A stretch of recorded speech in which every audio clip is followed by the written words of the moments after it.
noche van a tener el honor de escuchar a la persona más espectacular que conocí en mi vida, que es a mi esposa.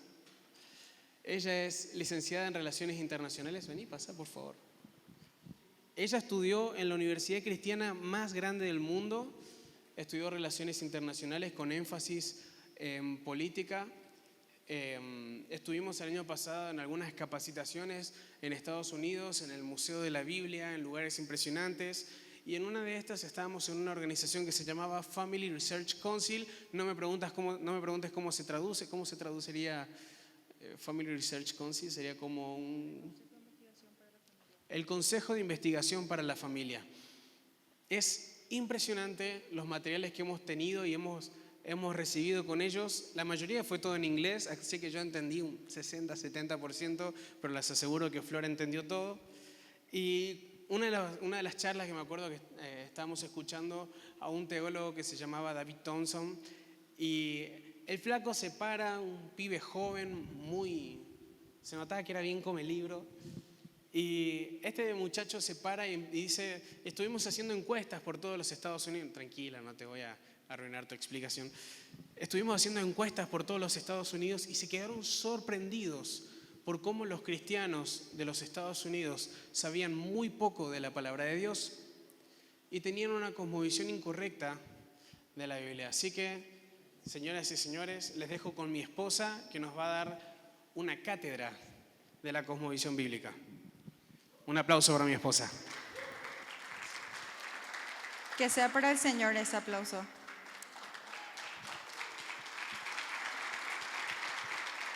Bueno, la verdad para mí es un privilegio estar acá compartiendo con todos ustedes esta noche. Sé que hace un calor que seguro, no sé, sería más lindo estar en la casa tomando algo fresco, pero yo quiero que sepan que esto no pasa desapercibido para el Señor. Hay un gran maestro que mi esposo y yo tuvimos, su nombre es Germán Chica. Él siempre dice que el grado más alto de fe es la preparación. Y yo hoy creo por ustedes que están acá en esta noche porque el Señor todavía tiene grandes cosas que quiere hacer con sus vidas. Así que, bueno, sin más vueltas, vamos a empezar. Primero que nada, ¿qué es cosmovisión? ¿Cuántas personas tuvieron que googlear la palabra? Bueno, una cosmovisión es el conjunto de creencias, convicciones y principios por los cuales una persona rige su vida o cómo una persona vive, actúa, piensa. Muchos expertos en cosmovisión, como Nancy Pearcey o George Barna, explican la cosmovisión como unos anteojos o un filtro a través de los cuales las personas ven el mundo. La cosmovisión busca responder a algunas preguntas fundamentales sobre el sentido de la vida. Por ejemplo, ¿de dónde venimos? ¿Quiénes somos? ¿Por qué hay dolor y sufrimiento en el mundo? ¿Qué sentido tiene la vida? ¿Y a dónde vamos cuando morimos? Algunas preguntas muy profundas parece. Ahora, ¿qué es una cosmovisión bíblica? Una cosmovisión bíblica es una manera de ver el mundo que se alinea a los principios y a los valores de la Biblia, o sea, a la verdad. Una persona que adopta una cosmovisión bíblica somete su vida a la palabra de Dios y encuentra respuestas satisfactorias y racionales a todas estas preguntas que mencioné previamente. Ahora, hay muchas corrientes de cosmovisión. Está el Islam, el panteísmo, el naturalismo, la cosmovisión cristiana, que es de la que vamos a hablar hoy, pero también existe algo que se llama sincretismo. ¿Qué es el sincretismo? Es cuando una persona va tomando ideas de diferentes cosmovisiones que mejor se adaptan a lo que ellos quieren hacer en su vida. O sea, no se someten a la verdad de la Biblia completamente, sino que van tomando un poquito de acá, un poquito de acá, un poquito de acá. ¿A qué me refiero con esto? Voy a dar algunos ejemplos específicos. Por ejemplo, bueno, primero que nada, todas las personas tienen una cosmovisión que gobierna su pensamiento y su forma de vivir. Algunos son conscientes de eso y otros no. Pero por no saber qué creen y por qué creen lo que creen, es que muchas veces nos encontramos con personas que dicen ser cristianas y incluso pueden participar activamente en una iglesia, pero adoptan este tipo de cosmovisión que les permite saltar o pasar por alto sus valores o los principios en las situaciones cotidianas. O sea, no viven lo que predican. Pueden tener fe en el regreso de Jesús, que va a venir a juzgar al mundo, pero actúan como si fuera que solo tienen que seguir las reglas del mundo actual.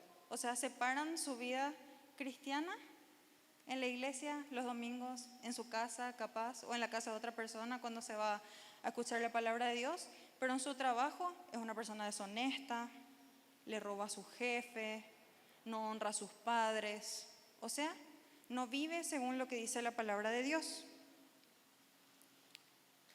Y otros ejemplos más claros o más específicos serían, por ejemplo, hay muchas personas cristianas o que dicen ser cristianas que creen en el karma. ¿Cuántos saben lo que es el karma?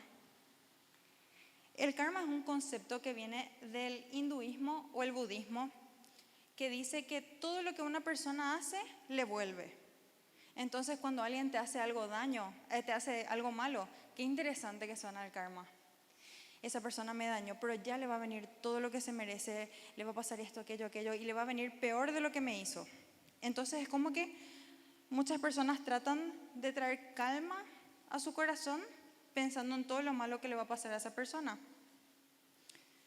Pero la verdad, en la palabra, dice que Dios es nuestra justicia. Y Pablo dice claramente en Romanos que el Señor le da a cada uno lo que se merece, no el karma. Pero aparte, además de justicia, el Señor también es misericordia. Y yo pensaba, por ejemplo, hoy mientras preparaba esta capacitación, en mi caso personal, si a mí me tocaba el karma, la verdad, en mi vida sin Dios yo me merecía muchísimas cosas malas. De hecho, me merecía la muerte, porque eso es lo que dice la Biblia, que la paga del pecado es la muerte. Y si es el karma y no Jesús el que me justificaba, era eso lo que yo me merecía. Pero la gracia de Dios me alcanzó y Él me extendió su misericordia. Y el sacrificio de Jesús me justificó en todos mis pecados delante de Dios. Y así como Dios me perdonó a mí, yo debo perdonar. ¿Porque yo digo eso? ¿O porque fue mi experiencia personal? No. Porque Jesús nos enseñó eso cuando nos enseñó cómo orar. Perdónanos como nosotros perdonamos a los que transgreden en contra nuestro. Y yo no encuentro nada del karma ahí. Entonces, más que esperar el karma o la justicia de Dios, nosotros deberíamos orar y anhelar que esas personas que nos dañaron, esos enemigos que tenemos, encuentren al Señor y que sean alcanzados y transformados por su gracia, como el Señor nos alcanzó a nosotros, como me alcanzó a mí, a mi esposo, a ustedes. También hay muchos cristianos que creen que con buenas obras pueden llegar al cielo. Pero la Biblia es clara cuando dice que solamente la justificación a través de Jesús nos puede llevar al Padre. También hay personas que dicen que conocen al Señor o que son cristianas, pero no creen que hay verdades absolutas. Creen que todo es relativo, que yo tengo mi verdad, ustedes tienen su verdad, ellos tienen su verdad. Y que cada uno puede vivir acorde a su verdad y lo que ellos creen. Pero la verdad, Jesús es claro al decir, yo soy el camino, la verdad y la vida. Entonces, la verdad no es solamente absoluta, sino que es una persona. Toda la verdad fluye de Dios y a través de Dios. Algunos creen, por ejemplo, que en la creación fue a través del Big Bang o la evolución, cuando la Biblia habla claramente de un Dios creativo que pensó y organizó cada detalle de la existencia del universo, desde las estrellas a la luna, a cómo iba a ser el oxígeno, y todas esas cosas en la clase de química que no queríamos prestar atención, todo eso fue diseñado por una persona y esa persona es Dios. Y así hay un largo etcétera de ejemplos que podría citar, porque la Biblia no es un libro inaplicable a nuestra vida y a nuestro día a día. No es un libro antiguo, lindo, que se escribió, que leemos a veces. Es un manual que nosotros podemos usar para todos los días de nuestra vida y aplicar a todas las áreas. Está viva y es eficaz la palabra de Dios. Y nos orienta en cuestiones de nuestro día a día que para muchos puede pasar desapercibido. Por ejemplo, ¿cuántos saben que la Biblia habla acerca de cómo tendríamos que participar en la sociedad o en la política? Habla de cuál es el valor de la vida de los no nacidos. Habla de la santidad en el matrimonio entre un hombre y una mujer. Habla del trato con las personas, el esfuerzo, el valor del trabajo. Y todas estas cosas son cosas que nosotros vivimos en el día a día, donde constantemente somos desafiados a pensar en estas cosas y en vez de buscar las respuestas en la Biblia, lo buscamos en nuestro entorno, no sé, en los amigos, en libros de otras filosofías, etc. Y ahora quiero mencionar algunos aspectos, o sea, 4 aspectos de lo que es una cosmovisión bíblica. Estos serían los 4 pilares de una cosmovisión bíblica. Primero que nada, ¿cómo existimos y por qué existimos?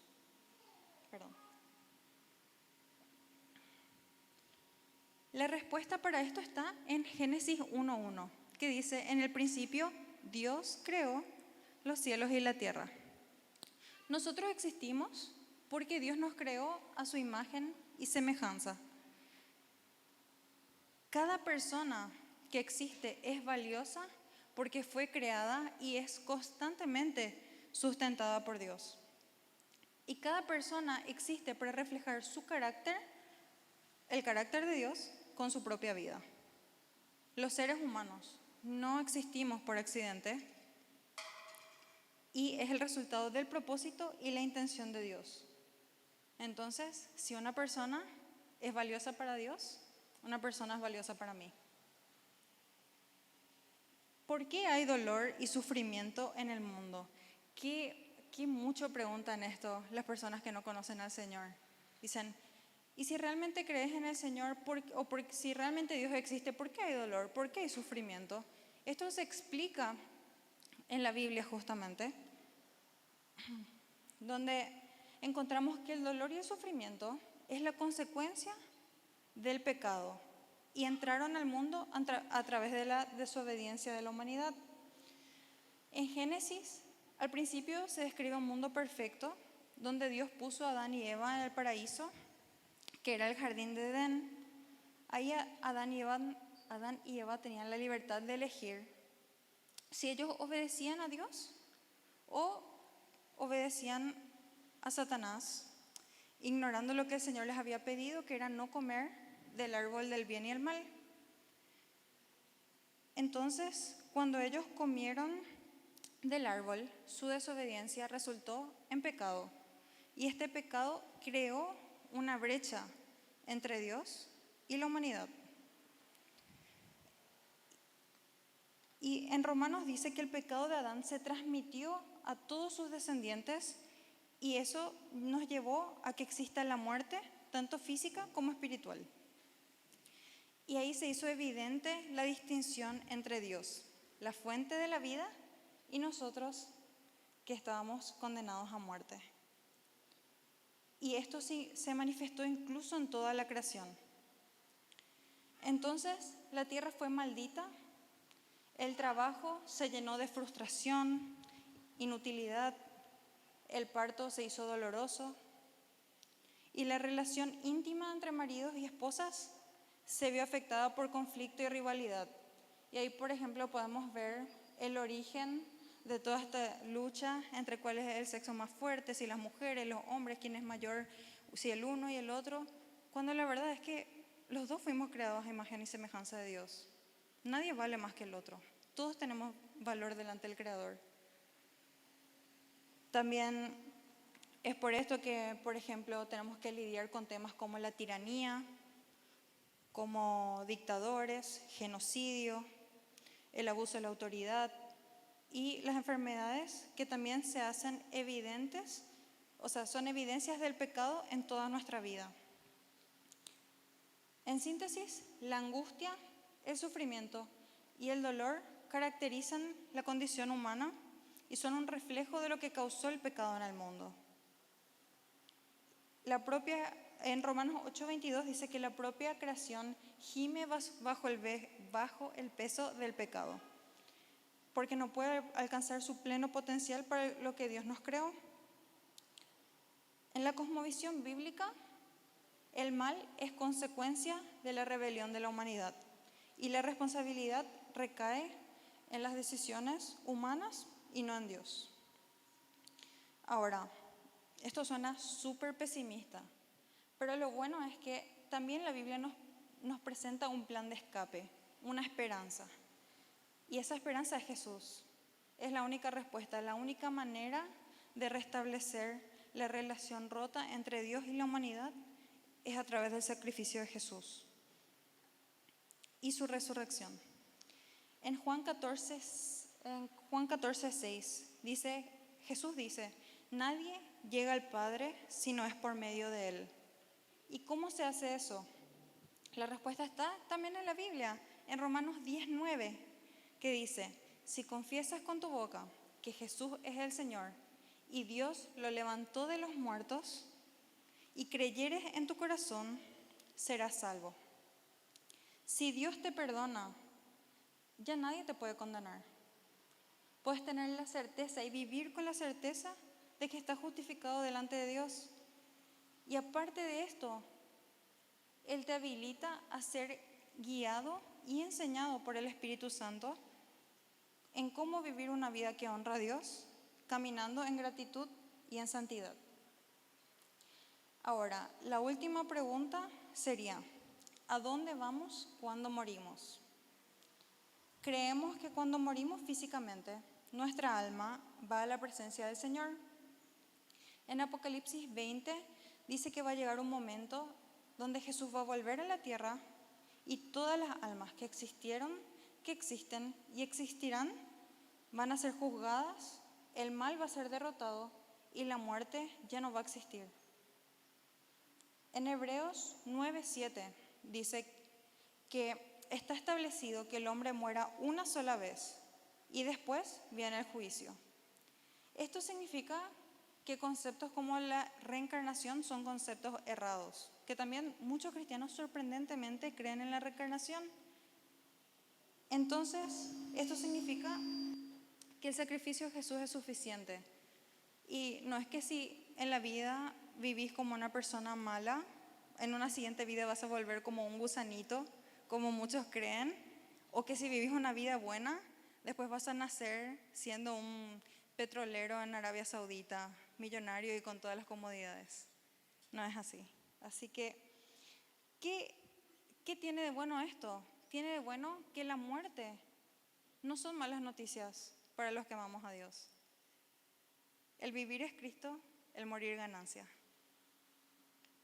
Ahora, ¿cómo se vive con una cosmovisión bíblica? Porque una cosa es conocer las cosas que dice la Biblia, pero otra es estar dispuesto a obedecer y a renunciar a lo que nosotros queremos o lo que mejor encaja con nuestro estilo de vida para seguir lo que el Señor quiere. Bueno, primero que nada me gustaría mencionar esto. ¿Cuántos acá son padres?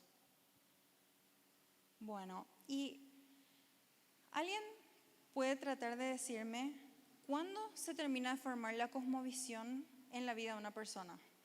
La cosmovisión que se arraiga y por la cual vos vivís por el resto de tu vida. ¿A los cuántos años? A los 13 años.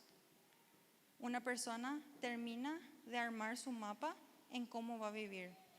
Entonces es extremadamente relevante la instrucción de los padres y que los padres le hablen a sus hijos acerca de qué creemos y por qué creemos lo que creemos.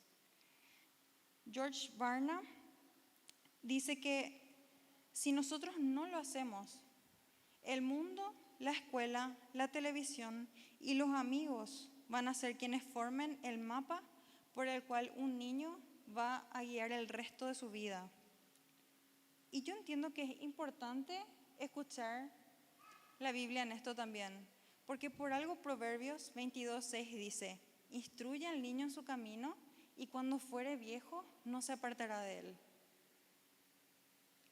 Me impresiona tanto que la Biblia hace miles de años ya hablaba cosas que ahora recién los científicos y la ciencia está descubriendo.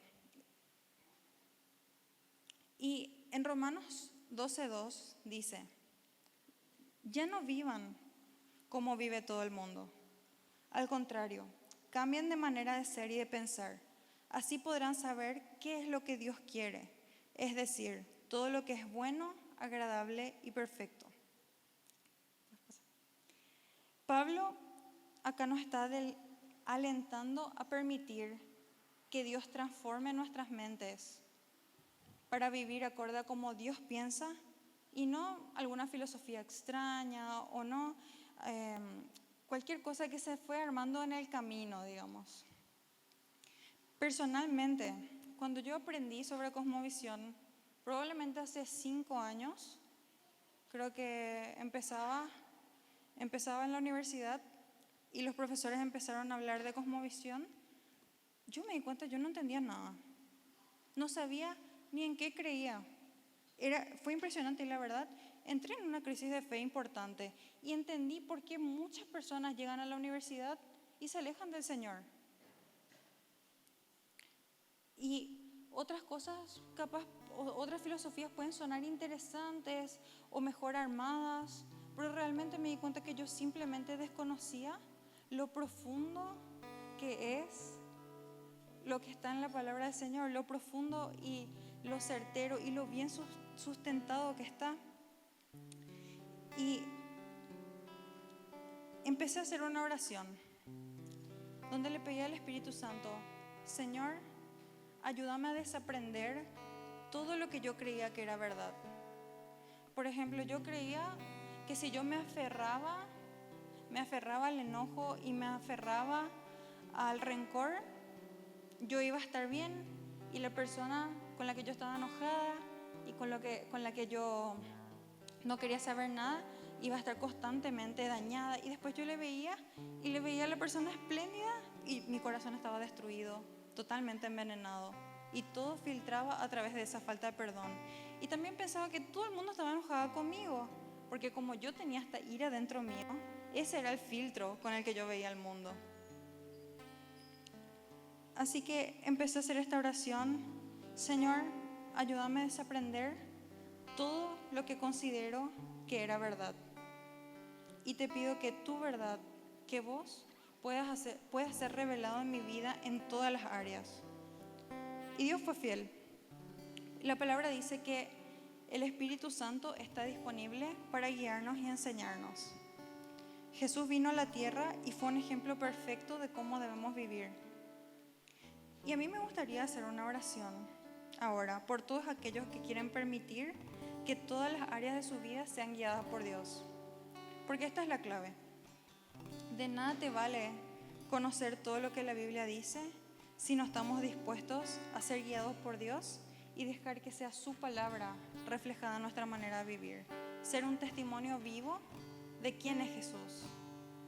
Así que si alguien quiere, se pueden poner de pie. A mí me gustaría orar, bendecir sus vidas y que el Señor realmente pueda ser revelado a ustedes en la intimidad de su habitación, los domingos en la iglesia, pero también en el trabajo, también con la familia.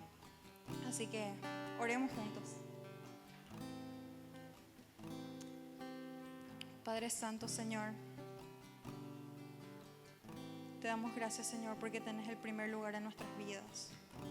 Sé, Señor, que en este lugar hay mucha gente, Señor, que quiere, Señor, conocerte más profundamente, que anhela ver, Señor, milagros en su vida financiera, que anhela, Señor, ver milagros en su vida familiar, en su vida personal, en su trabajo, Señor, en gente que ama, en su universidad, Padre Santo.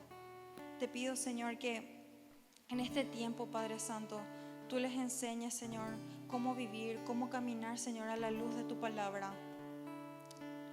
Que cada uno, Señor, pueda ser testimonio vivo de quién sos, Jesús.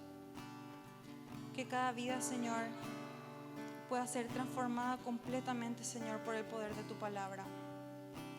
En el nombre de Jesús, Señor, yo los bendigo, Padre Santo, y te doy gracias, Señor, porque sé que la obra que empezaste, Padre Santo, tú la vas a terminar. En el nombre de Jesús. Amén. Ahí donde estás, dale un aplauso a la presencia del Señor.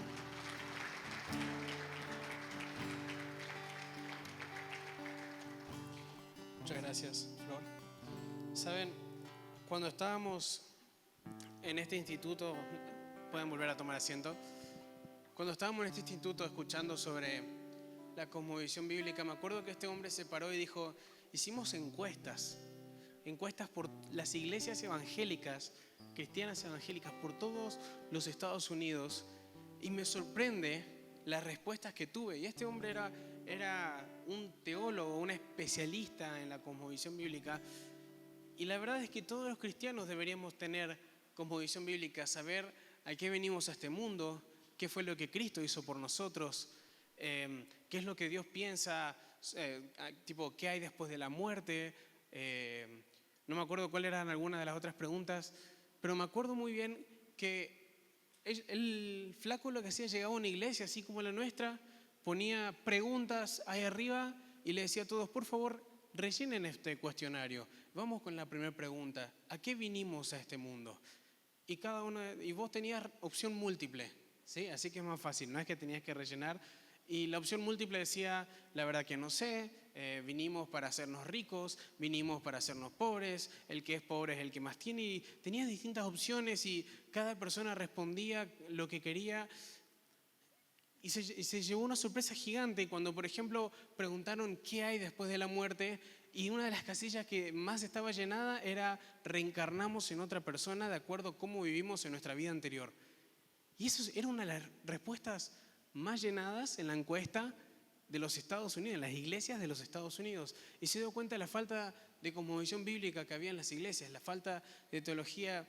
Y me acuerdo que cuando salimos de esa reunión yo le llamé a papá y le dije, che, si en toda la red de iglesias hiciéramos este tipo de encuestas, ¿cómo pensás que saldría? Y papá dice, no, bien, yo creo que bien, no creo que nadie piense en nuestra iglesia que hay reencarnación después de la muerte, ¿o no? Y nada, me pareció muy interesante. Yo hoy quiero hablarte de algunos puntitos de cuál es la visión que tiene Dios respecto a sus hijos en el área de las finanzas, por ejemplo. Y me pareció sorprendente, creo que eran esas encuestas también en las que muchos cristianos respondían que hay todos estos mitos que hay de que es honroso ser pobre, es como que está bien, los que tienen dinero son personas malas, el dinero es malo, y muchas de estas mentiras que el diablo se encargó de meter dentro de la iglesia. Es que me gustaría deshacer de estas mentiras. Y si vos leés la Biblia,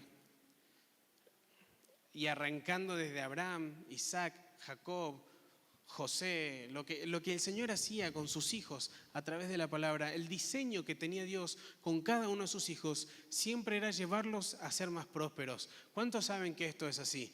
El diseño de Dios siempre con los hijos de Él, con nosotros, sus hijos, siempre fue hacernos más prósperos. Sin embargo, por alguna razón, hubo algún momento en la historia de la humanidad donde esta mentira de que ser pobre es honroso se metió en la vida de los cristianos, y esto se da mucho más en América Latina o en países tercermundistas que en otros, por una cuestión estadística también. Pero me gustaría hablar un poco sobre esto. Uno de los puntos que te quiero hablar es ingresos versus egresos. Estábamos en el campamento de jóvenes en estos días y yo les contaba algo que yo hago mucho en Paraguay, es sentarme con los empleados de la empresa y ayudarlos con su administración financiera. Y me sorprende mucho cuando llego a sentarme con personas adultas y no saben separar entre cuánto gano, esto es todo lo que ingresa en mi casa y esto es todo lo que egresa. Y aunque parece, ¿qué tiene que ver esto con Dios o qué tiene que ver esto con la Biblia? Dentro del diseño de Dios de ser prósperos está el ser buenos administradores.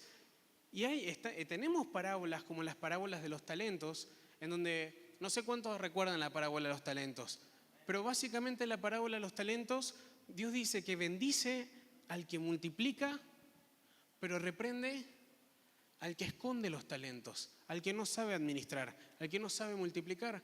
Y esto es muy importante porque yo lo que te quiero hablar es sobre esto: ingresos versus egresos. Cuando los gastos de nuestro hogar son mayores a los ingresos, en números finos, si entran 100,000 pesos al mes y yo entre luz, agua, gastos, colegio de los chicos, lo que sea, gasto 150,000, acá ya tenemos un problema.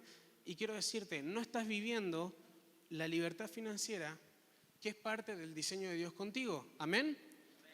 Entonces, en ingresos versus egresos, yo quiero hacer una oración esta noche, porque cuando comenzó este año el Señor me habló y me dio una palabra y me dijo: Nico, dentro de varias cosas me hizo notar varios puntos. Me dijo: estas son varias cosas que van a pasar en el 2025 y entre estas cosas, este va a ser el año donde las riquezas de los injustos van a pasar a las manos de los justos.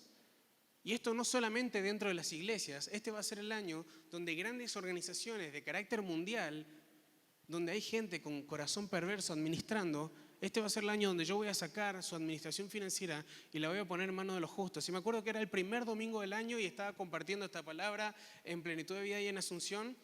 Y hoy mi esposa me mandó una noticia que decía: Organización Mundial de la Salud preocupada porque Estados Unidos retira su financiamiento. Y saben, una de las organizaciones que más promueve la Agenda 2030 y muchas de estas cosas es la Organización Mundial de la Salud, Disney, tenías todo lo que era Meta, Instagram, Facebook, Netflix. ¿Cuántos saben que todo esto está lleno del movimiento LGTB, digamos, matrimonios homosexuales, todo ese tipo de cosas? Y lo impresionante es que este año llegan y se empiezan a lanzar anuncios. Meta, es decir, Facebook, Instagram y WhatsApp, el dueño de todo Meta, Mark Zuckerberg, lanza un anuncio y dice: a partir de este año ya no vamos a promover más el movimiento LGTB, retiramos nuestro departamento de movimiento LGTB. Disney hace un anuncio y dice: ¿saben qué? Estuvimos teniendo muchísimas pérdidas. Intentamos por todos lados, tratamos de meter parejas homosexuales y un montón de cosas en nuestras películas, en nuestros dibujos animados, pero tuvimos muchísimas pérdidas, así que vamos a retirar nuestro departamento del movimiento LGTB, vamos a retirar a la directora que tenía 2 hijos homosexuales y era una de las razones por las cuales hacían tanta promoción a esto. Este es un año donde Dios está haciendo una limpieza. Se paró Donald Trump, el presidente de los Estados Unidos, y él dice: bueno, lo primero que quiero que sepan es que hay 2 géneros, están los hombres y las mujeres, punto. Y el tipo arrancó así. Este va a ser un año donde el Señor va a volver a traer lo que para muchos de los cristianos, nosotros nos parece lógico. ¿Cuántos en algún punto llegaron a pensar: este año el mundo se estaba volviendo loco? Tipo, estábamos en un punto donde ya estábamos todos locos, el que se cree perro es perro, Pero no, el Señor está haciendo algo muy lindo en el mundo. Quiero hablarte sobre la buena administración. Cuando somos buenos administradores, quiero hablarte de esto. Cuando somos buenos administradores, hay un respaldo del Señor en tus finanzas que vas a poder vivirlo todos los meses, ¿ok? Cuando vos sos un buen administrador, tenés puertas abiertas a la bendición en las finanzas. Cuando sos un mal administrador, las puertas de bendición en las finanzas se te cierran. La Biblia habla muchísimo sobre las finanzas. Me acuerdo que a mi esposa le regalaron una Biblia de estudio y en la Biblia de estudio vos agarrabas una letra y buscabas una palabra y esa Biblia de estudio te decía cuántas veces esa palabra se dice en la Biblia y te aparecían todos los versículos. Y una de las palabras que me acuerdo que yo agarré y dije: yo quiero saber ¿Cuántas veces aparece la palabra finanzas, la palabra dinero, la palabra prosperidad? ¿Qué es lo que el Señor habla de esto?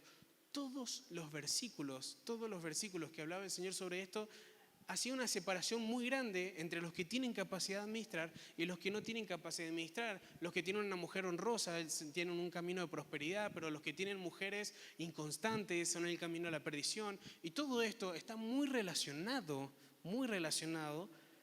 a las finanzas. Habla también la Biblia de que cuando uno le debe a alguien, esa persona es esclavo de a quien le debe. ¿Cuántos sabían esto? Esto está en Proverbios. La Biblia tiene muchos versículos sobre la administración financiera. La Biblia habla de las prioridades. Y yo quiero hablarte hoy, ¿vos sabés administrar tus finanzas poniendo en orden sus prioridades? Por ejemplo, para quienes están casados, quienes son padres de hogar, si vos te haces la pregunta, digamos, si estás dentro del rango de la pregunta de ¿tengo familia? Quiero que sepas, mi familia financieramente siempre es lo primero. Tenemos que renunciar a todo capricho o gusto personal que nosotros querramos darnos si esto desestabiliza económicamente a nuestra familia. Parece muy obvio mencionarlo, pero es impresionante la cantidad de... Les voy a dar un ejemplo. Atiendo a un hombre que estaba empecinado por alguna razón, quería comprarse una computadora nueva que no le servía ni para el trabajo, no le servía ni para su casa. Él trabajaba era un encargado de los depósitos. En el trabajo él tenía todo lo que necesitaba, pero él a toda costa quería una computadora nueva y un auto nuevo para su casa. Eran dos caprichos, porque eran caprichos, no eran otra cosa, que él quería darse cuando realmente no los necesitaba. Si él hacía eso, metía en una deuda a su familia durante fácil 12 o 13 años, ahogando financieramente sin dejando un solo gasto a toda su familia, siendo que acaba de nacer otro bebé, estaban recién comenzando. Y yo le dije, esta no es la forma de arrancar con tu familia. Vos ahora sos cabeza de hogar, sos esposo, sos proveedor, y hay una prioridad, y tu prioridad es tu familia. ¿Amén? Una de las cosas importantes que tenemos que detectar en nuestras finanzas son las personas que nos rodean, que son anclas financieras. ¿Quiénes son personas que nos rodean, que son, vamos a decirlo así, todos conocemos a una persona que puede ser parte o no de tu familia, que nunca está bien financieramente y siempre se te acerca para pedirte dinero? ¿Cuánto se le viene a la cabeza a alguien cuando hablamos sobre esto? Una persona que constantemente está mal y siempre se te acerca y sabe que como vos administrás bien, porque sos un buen administrador, amén, porque sos un buen administrador, se te acerca y te pide dinero. Vos sabés, me acuerdo que uno de los chicos que yo atendía, él me dice que no sabe por qué, siempre estaba como que arrancaba, pero siempre algo lo retrasaba. Y yo le decía, bueno, veamos tus gastos, tus ingresos. El chico era buen trabajador, administraba bien, pero cada vez que él tenía un ahorro, le llamaba a la mamá. Le decía, ¿sabes qué? Me acabo de ganar una bicicleta en una rifa y esta bicicleta cuesta como 6 millones de pesos, pero ¿sabes qué? No pasa nada. Si vos la querés, te la dejo a 3 millones. Además, hijo, estoy necesitando la plata y por favor, comprame la bicicleta. Y él dijo, bueno, mamá, si sos mi mamá, yo te voy a ayudar. Y la mamá realmente no necesitaba ese dinero. Y aunque lo necesite, este hijo ya vivía solo, tenía su propia vida, su propia casa. No podía reconocer que su mamá era un ancla financiera. Pero no fue una sola vez. Cada vez que la madre necesitaba dinero, buscaba una excusa para manipularlo y sacarle algo de plata. ¿Cuántos están entendiendo de qué estoy hablando? ¿Cuántos reconocen personas que son así? Hay personas que el enemigo, y quiero dejar en claro esto, hay personas que el enemigo pone en tu camino que son anclas financieras. Y esto es así, y es una verdad. El diseño de Dios es hacerte próspero. Pero hay personas que el enemigo va a poner en tu camino para estar constantemente pidiéndote dinero. Cuando vayas y le preguntes qué hizo con el dinero, cómo rindió ese dinero, te vas a dar cuenta de que se desperdició. Muy probablemente ni lo gastó en lo que te pidió y ese dinero fue desperdiciado. Un dinero que podría haber sido de bendición para tu vida. ¿Se entiende lo que estoy hablando?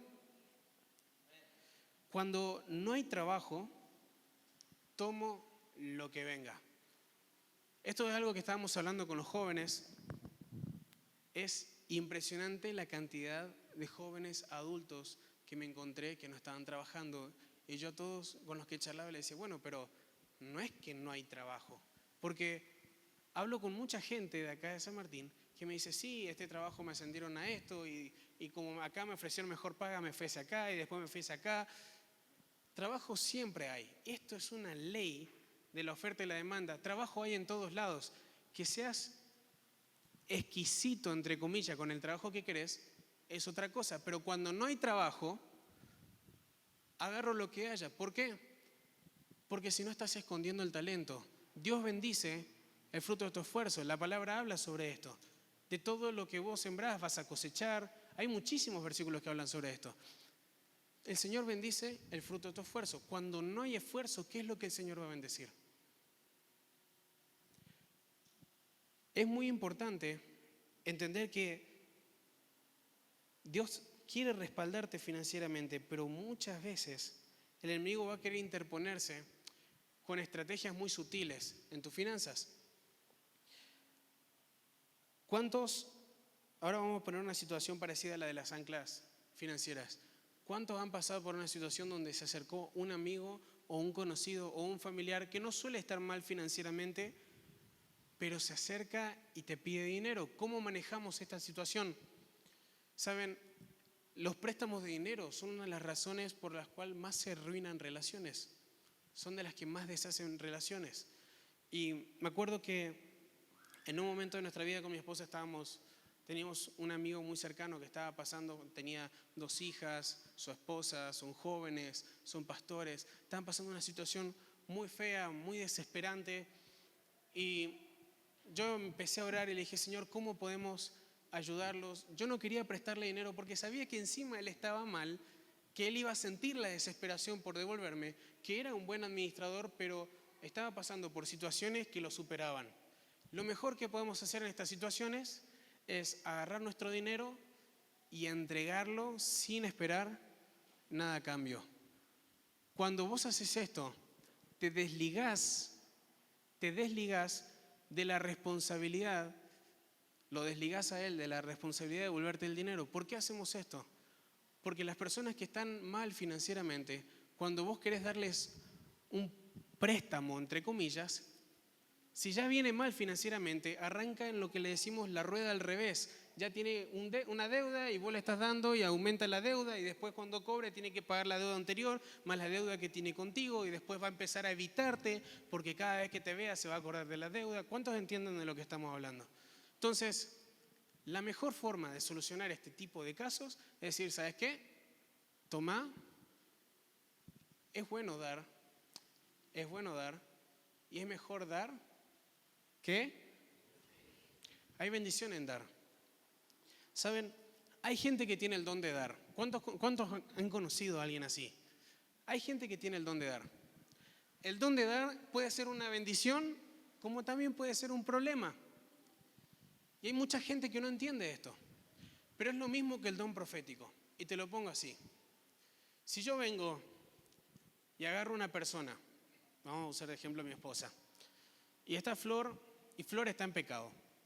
Y a mí me llega una revelación en el espíritu y yo veo que ella está en pecado.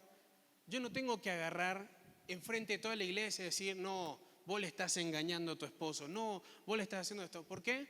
Porque estás usando una mala administración del don y encima no va a tener buen fruto porque ella va a sentir vergüenza, se va a ir de la iglesia, no le va a gustar lo que escuchó, no va a querer volver a poner la cara acá.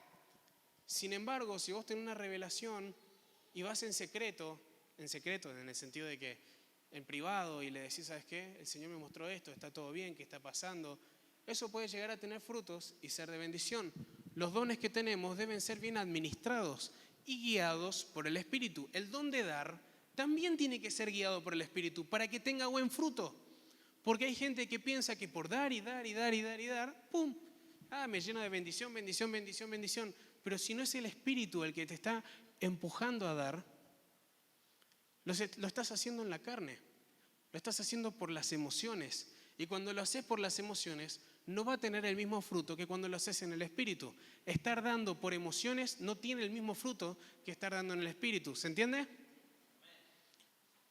dar en el Espíritu va a dar frutos. Dar por las emociones te va a dejar como una buena persona, pero con menos dinero. Una buena persona con menos dinero. ¿Se entiende? Un punto importante para tener en cuenta es que financieramente no todos arrancamos desde el mismo lugar y en este sentido la vida simplemente no es justa. ¿Cuántos conocen personas que arrancaron ya en una familia posicionada? No vamos a dar así un ejemplo muy específico, pero arrancan ya con casas, autos, vehículos, bienes, un buen patrimonio. Entonces nace el hijo y los padres dicen, bueno, ya está, te dejamos esto para tus 18, ya te viene tu auto. Y vos ibas creciendo, ibas viendo cómo otras familias estaban en otro lugar y vos por dentro tuyo estabas como... Y ahí arrancaba un sentimiento que se llama celos, y los celos no generan prosperidad, sino todo lo contrario. Los celos son una herramienta del enemigo que usa para llevarte a la pobreza. Te digo algo, para ser prósperos tenemos que renunciar a la envidia y a los celos. La envidia y los celos son sentimientos que nosotros podemos entregarles al Espíritu Santo para que el Espíritu Santo trabaje en ellos. No saben lo que me costaba a mí cuando yo llegué a Asunción. Yo me fui con una mochilita, un par de ropa, un poco de dinero y me lancé sin nada. Todos los días tenía que caminar como 1 hora de ida y 1 hora de vuelta para la universidad. Y yo iba caminando, llegaba y veía a mis compañeros de la universidad llegando en jeep, llegando en autos, pero deportivos. De por sí, cualquiera que tenga 4 ruedas y un motor ya llegaba en algo mejor que yo. Yo llegaba en Mercedes-Benz, pero en el Mercedes del colectivo. Y yo llegaba así a la universidad y los veía y por dentro no saben lo que me molestaba, y el Espíritu Santo me habló sobre esto, me dijo, esto es un sentimiento que tenés que entregar, nadie con celos y envidia avanza de una forma sana. Entonces esto es algo que hay que entregar, el Señor va a trabajar y te va a dar lo tuyo en tu momento, pero hay que trabajar en los celos y en la envidia porque no son sentimientos que vengan del Espíritu, amén.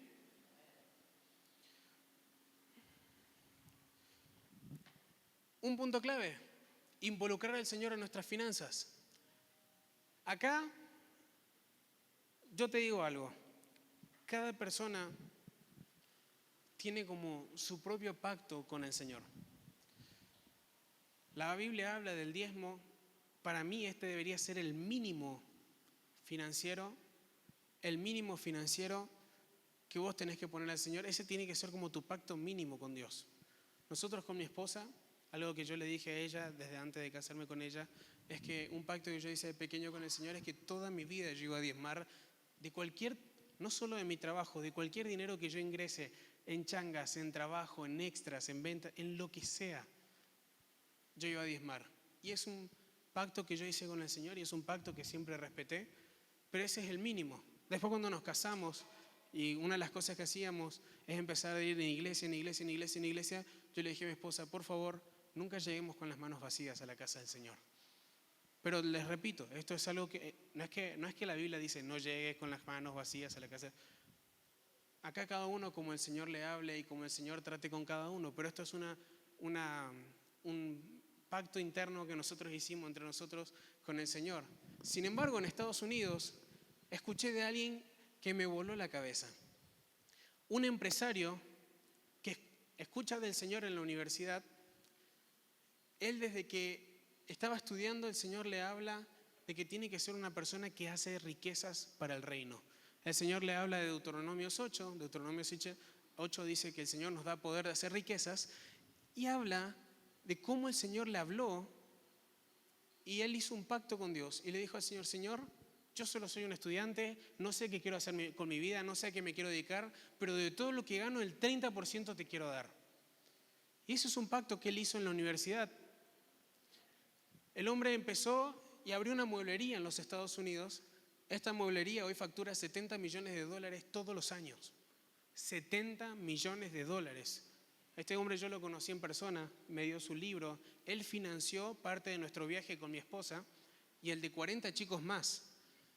Puso cientos de miles de dólares para que estuviéramos un mes en Estados Unidos en capacitaciones. El hombre, si factura 70, hoy está ofrendando $21 millones todos los años para el reino de Dios. Estamos hablando de que él cuenta y me dio su libro y yo estaba leyendo su libro y él dice, es impresionante porque la gente que tiene el don de hacer dinero, si vos tenés en tu corazón emprender, si tenés en tu corazón abrir un negocio, dice, si vos tenés el don de hacer dinero, ese don tiene un propósito. Y a lo que yo me dedico, me dice este hombre, es de conectar ese dinero con el propósito por el cual está ahí. Y ese es el reino de Dios. La razón por la que Dios nos dio el don de hacer dinero a nosotros los humanos es para poder financiar su reino.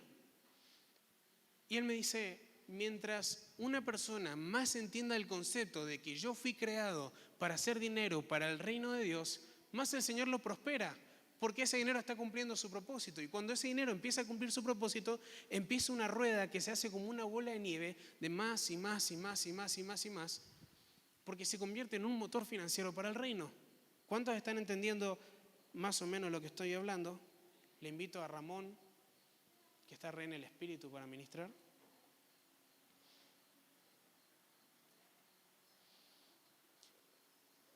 Hacer dinero a cualquier costo no vale la pena. Hacer dinero en el casino no va a ser de bendición para tu vida. Hacer dinero estafando no va a ser de bendición para tu vida. Hacer dinero aprovechándote de alguien más no va a ser de bendición para tu vida. Robándole la herencia a tus hermanos no va a ser de bendición para tu vida. Si vos querés abrirle las puertas a la maldición en tus finanzas, hace cualquiera de estas cosas que mencioné recién.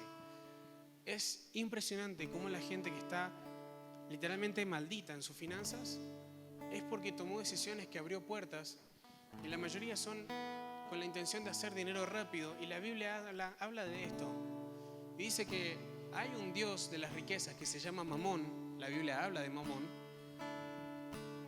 Mamón es uno de los nombres que le damos al enemigo cuando la estrategia del enemigo es hacerte querer anhelar más el dinero que el propósito que Dios tiene con tu vida. Cuando vos sentís más amor por el dinero que por lo que Dios quiere hacer con tu vida, vas a tener que empezar a analizar si estás adorando a Dios o si estás adorando a Mamón. Es impresionante lo poderoso que es detectar cuando adoramos a Mamón en nuestras vidas.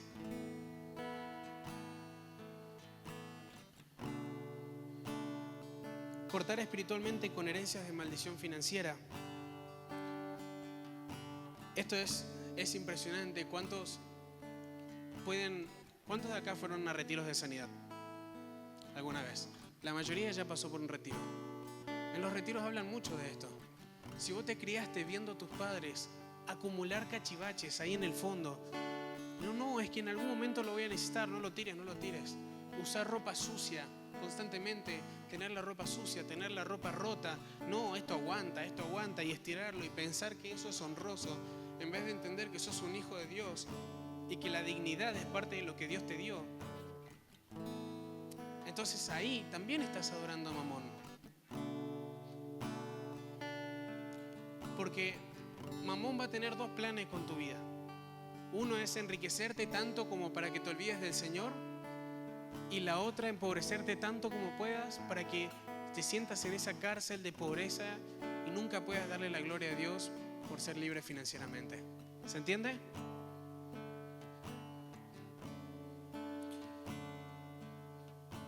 Yo te invito a que te pongas de pie.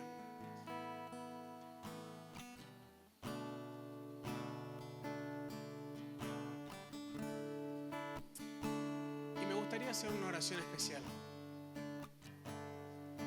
Muchos de los puntos que yo toqué, yo realmente siento que hay mucho entendimiento de esto acá.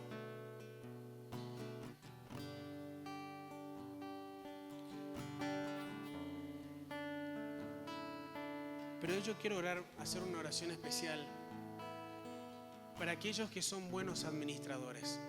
Yo quiero hacer una oración especial para esos que saben que en lo poco fueron fieles y Dios los va a poner en lo mucho, pero todavía eso mucho no llegó. Hoy yo quiero hacer una oración especial. Saben, siento como, les invito a que cierren sus ojos. Yo siento como el ambiente muy pesado espiritualmente. Y entiendo que hay una potestad que no está muy feliz con lo que está sucediendo acá. y con lo que está por suceder. Si vos pudiste identificar que hay alguna herencia de maldición financiera en tu vida, yo te invito a que empieces a orar y decirle: Señor, yo no quiero esto. Yo no quiero esto. Si vos tenés un dinero que recibiste, que sabés que se hizo de mala forma, yo estoy sintiendo esto, como que hay alguien acá que heredó un dinero que sabe que no se hizo conforme a como el Señor nos enseña. Yo te invito a que eso lo ores al Señor y le digas: Señor, ¿qué hago con esto? A que busques instrucción, a que te acerques a tus pastores y menciones esta situación. Porque es muy importante ser libre financieramente. Porque muy probablemente el Señor te quiere bendecir mucho más de como estás ahora, pero hay cosas a las que te estás agarrando que no te tenés que agarrar. Espíritu Santo de Dios, yo te pido que, así como dice Deuteronomios 8, sueltes el poder de hacer riqueza sobre la vida de tus hijos. Espíritu Santo de Dios, yo te pido, Señor Jesús, que todas esas riquezas retenidas por malos hábitos, por mala administración, empiecen a soltarse sobre la vida de tus hijos, Señor. Sobre aquellos que van a ser buenos administradores, sobre aquellos en quienes cuando tú sueltas su dinero no se van a olvidar de ti. Señor Jesús, suelta esas bendiciones para quienes tienen este pacto contigo, para quienes tienen las puertas abiertas a las bendiciones financieras. Espíritu Santo de Dios, a quienes son fuertes en su casa y dicen: Señor, mi casa y yo te vamos a servir al Señor. Señor, mis finanzas están disponibles para tu reino. Hay poder en hacer ese tipo de oraciones. Hay poder en hacer oraciones como: Señor, que mi billetera sea tu billetera acá en la tierra. Que mis finanzas sean tus finanzas acá en la tierra. Yo estoy viendo finanzas que se están soltando en el Espíritu. Espíritu Santo de Dios, te pido que derrames tu poder. Ese poder de Deuteronomios 8, ese poder para hacer riquezas sobre la vida de tus hijos. Te pido, Espíritu Santo de Dios, que derrames ese poder, Señor, con unción, Padre, con sabiduría también, para poder administrar esto. Espíritu Santo de Dios, te pido que trabajes, Señor, sobre los locales de quienes están aquí ahora mismo. Padre Santo, Espíritu Santo de Dios, yo te pido, Señor Jesús, que para aquellos que tienen empleados que ahora mismo les están robando, tú los saques a la luz. Porque así dice tu palabra, que nosotros podemos orar, que tenemos autoridad sobre nuestras cosas. Padre Santo, para aquellos que son dueños de sus negocios que están acá y tienen empleados que le están robando, Espíritu Santo, ordenamos a las tinieblas que van a ser descubiertas por tu nombre, Señor Jesús. Espíritu Santo de Dios, que se derrame tu espíritu, que se derrame tu unción sobre la vida de cada uno de los que están aquí, Señor Jesús. Poder de hacer riquezas y conectar estas riquezas con tu reino, el cual es el propósito. Gracias, Padre, por lo que vas a hacer en estos días. Gracias, Padre, por lo que estás haciendo ahora mismo. Espíritu Santo de Dios, te pido así también, Señor Jesús, por esos familiares de los que están aquí, que están alejados de la iglesia, por esa mala imagen que el diablo mintió sobre que es un lugar en donde se le roba a la gente. Espíritu Santo, yo estoy sintiendo esto ahora. Te pido que mandes tus ángeles, a favor de tus hijos, ahí donde están, Señor Jesús, estas personas. Gracias, Padre, por lo que estás haciendo. Gracias, Espíritu Santo de Dios, porque veo tu mano obrar en este mismo momento. Gracias, Padre, por la vida de cada uno de los que estamos aquí. Yo acá no soy nadie, Señor, pero vos tenés el poder de cambiar toda nuestra realidad. Así como lo hiciste con la vida de José, que un día estaba en la cárcel, el otro día el faraón le estaba poniendo las ropas reales y lo puso a administrar todo el reino de Egipto. Espíritu Santo de Dios, así yo declaro que este va a ser el año donde tú vas a posicionar a tus hijos. Padre Santo, hay personas acá que este año van a ser promovidas. Padre, hay personas acá que este año van a ser promovidas. Espíritu Santo de Dios, te pido tu mano de poder se desate, Señor Jesús, sobre la vida de cada uno de los que están aquí. Padre, enséñanos a administrar más. Enséñanos, Señor, queremos conocerte más. Queremos conocer tu poder, Señor Jesús. No queremos ser ajenos al poder de hacer riquezas del que habla tu palabra. Gracias, Padre, por todo lo que vas a hacer en este lugar. En tu santo nombre. Amén y amén. Ahí donde estás, te invito a que le des un fuerte aplauso a la presencia del Señor.